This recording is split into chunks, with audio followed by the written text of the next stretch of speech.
Denver Sports presents the Mile High Hockey Podcast with Mike Evans, presented by Fort Comfort Gutters.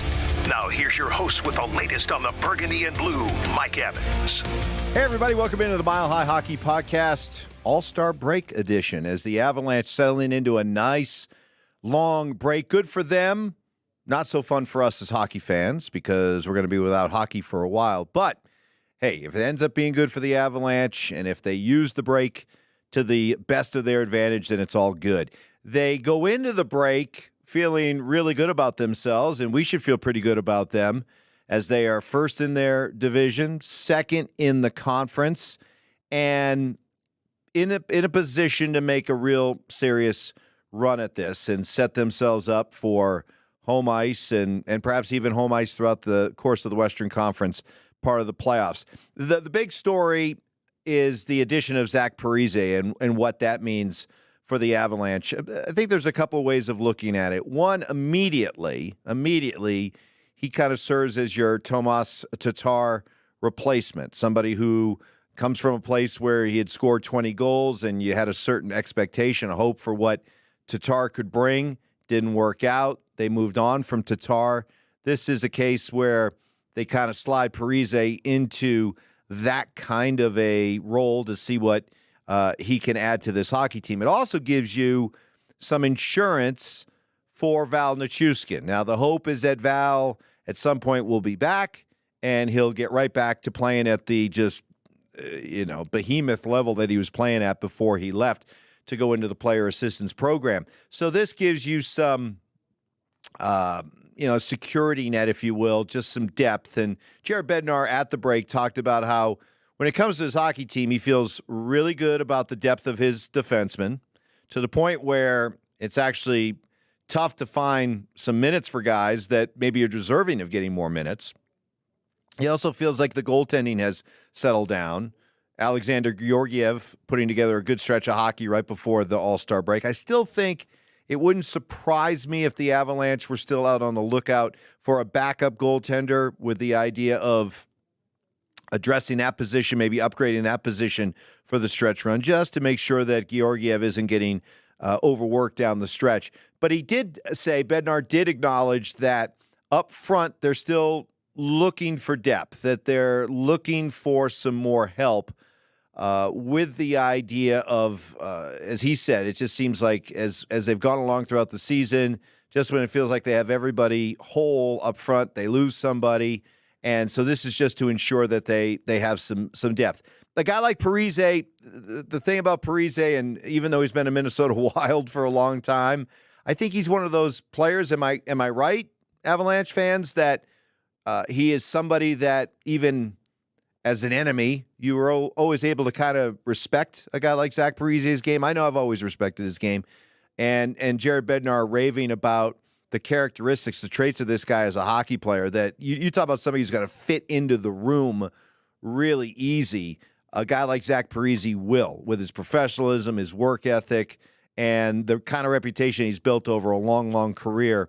You know that this is somebody who will fit in. And I know the players really appreciate the fact that that management went out and did something like this.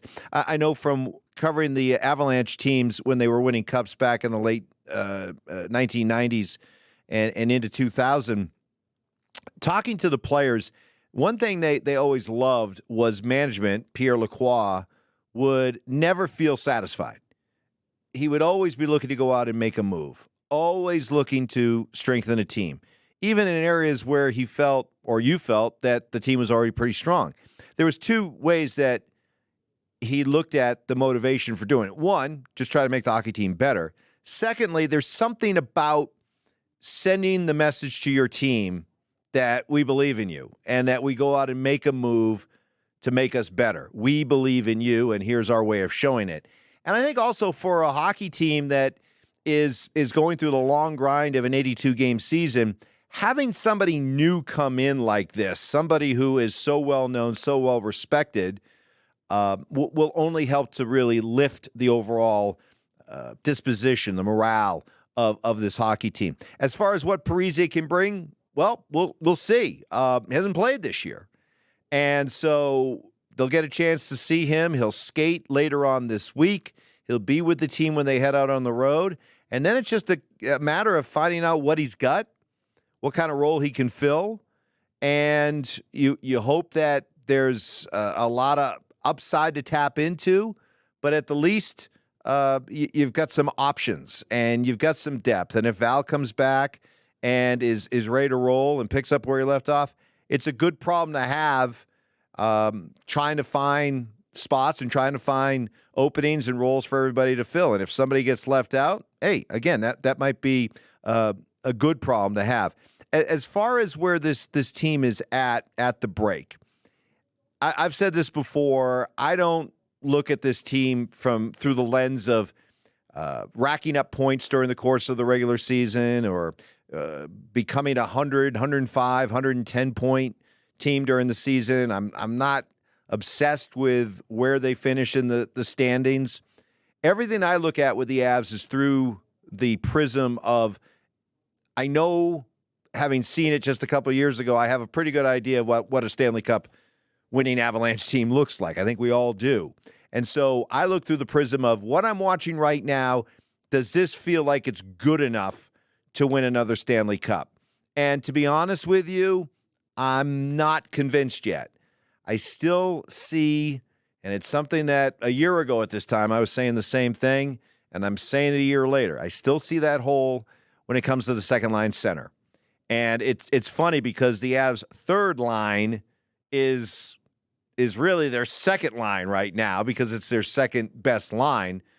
So you start to maybe ask the question, all right, if this is technically your second best line is Ross Colton, what you have in mind when it comes to a second line center. Ryan Johansson hasn't lived up to what they were hoping to get from him when they went out and acquired him.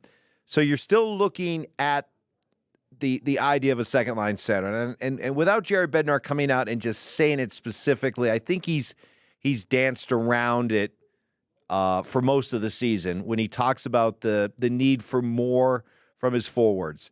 And while he has said that he is encouraged by what they're getting from the supporting cast, there is still that sense I get from Jared Bednar that he feels like they could be stronger up front. Even if and when, and I'm going to assume even when Val Nichushkin comes back, I still feel like this is a team that's going to need more up front. The question is, can you do it? Can you find it? And what would you have to give up for it? Because remember, if you're talking about what the Avalanche need or would be looking for in a second-line center, that's a lot different than what your typical NHL contender might have in mind when it comes to a second-line center. What might be good for them is still lacking for what the Avalanche need. If the idea is all about winning a Stanley Cup, and the last time we saw the Avs win a cup, they had Nazem Kadri as that second-line center. If you're establishing that kind of as your baseline of what you think the Avalanche need from their second-line center to go out and win another Stanley Cup, then where are you going to find that guy? And what are you going to have to give up to get that kind of guy? And so I'll be honest, in just kind of sifting through some of the names that are out there right now, nothing really grabs my attention to say, yeah, go grab him. I know we were talking about a month ago about Elias Lindholm with Calgary. Problem is he's not having that good of a year. He'd be a rental player. And for an Avalanche team that doesn't have a first-round pick for the next couple of years, is that somebody that is worth further depleting either your upcoming draft capital or one of your young players, perhaps an Oscar Olofsson? Don't get me wrong. I'm not in a position right now where I sit and look at the Avalanche and worry about holding on to draft picks. There's a certain level, I'm going to quote Les Snead with the Rams, there's a certain level of F them picks for me when it comes to the Avs. You're in a championship window, you got to maximize it. I'm not worrying about draft picks that will be spent on some 17-year-old that we won't see until 2028. It's about trying to win a cup, another cup, and as many cups as possible right there. But at some point, I don't want to grossly overpay. And if there's somebody out there that you can get, but you have to overpay for, and you're not really sure you're getting what you truly need for that second line center, is it really worth it? One name to keep in mind on, I want to give our guy Drew Spivak here at the station credit for this one. We were talking about this before I came over here to do the podcast, and we were talking just about that topic, about the second line center and what's out there. Is there anybody out there that really grabs your attention and saying, hey, that's the guy, if you're trying to win another Stanley Cup and you got to be really strong and feel really confident about what you have at 2C, who's out there? He did say it'd be interesting to watch Pittsburgh. What happens with Pittsburgh? What if Pittsburgh falls out of contention? Does Pittsburgh try to speed up their rebuild? Do they try to do Sidney Crosby a solid by trading him? Ray Bourque style, late in his career. Now, Sid's got Stanley Cups. It's not as elusive for him as it certainly was for Ray Bourque, but is there a sense that, does he look at his situation and say, hey, at this stage of my career, I'll always be a Penguin, but I'd like to sip out a Lord Stanley's Cup at least one more time. Hey, Pittsburgh, can you do me a solid and send me to a place where I have a chance to achieve that? And, oh, by the way, reunite with my buddy Nathan McKinnon. It's something to watch for. And start as we look, once action resumes after this All-Star break, start looking at those teams that are falling out of contention and maybe are starting to think about their rebuild. It's an interesting name to file away. I would put it as a long, long, long shot, but it's an interesting name just to kind of file away and put on the back burner. As to what to expect from the Avalanche after they come out of this All-Star break, I thought it was very interesting, and it just to me, there's that saying. I think Mike Tomlin made it famous with the Steelers. The standard is the standard. I think the Avalanche subscribed to that, and I thought Jared Bednar summed it up perfectly when he was talking about what this team is going to be doing coming out of the break. That, okay, we're through the first part of the season, the first half of the season. Guys have had a chance to get acclimated. We've kind of, played guys, given guys a chance to show what they can do. But now we're going to start to really focus, tighten up the focus. As he said, we're going to really start to nitpick.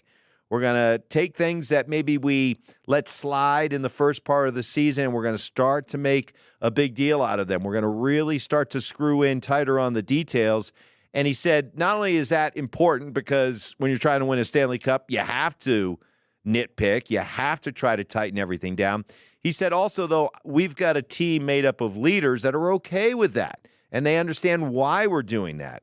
And so whereas some teams might crumble at that kind of intensity and focosity, might crumble under that kind of scrutiny and really nitpicking from the coaching staff, Bednar is very confident that his leaders understand it. This is what they've done in the past.